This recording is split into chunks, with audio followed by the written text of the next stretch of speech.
Star news Odia. Cricket field को फेरुछंती champion. पुणी cricket खेलिए बामहाती stylish batsman Yuvraj Singh. UV BCCI अध्यक्ष सौरभ गांगुली को चिठी लिखि अवसर को फेराई नेबाकू चाहछंती।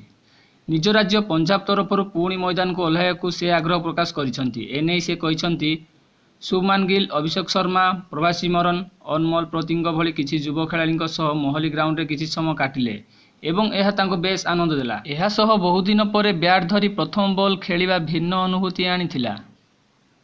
मिलिथिबा सूचना अनुसार पंजाब क्रिकेट एसोसिएशन युवराज सिंह को संन्यासरू फेरी आसिबा पई अनुरोध करथिले। राज्य पई किछि योगदान करि पारले ताहा तांको गर्वर विषय हेबो बोली उल्लेख करिसंती युवराज।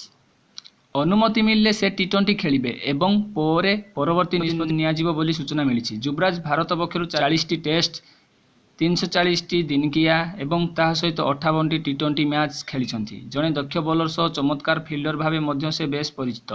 टी20 विश्वकप रे मारिथिबा 6 टी छक्का एबे भी युवराज को क्रिकेट फैन माने मने रखिछंती।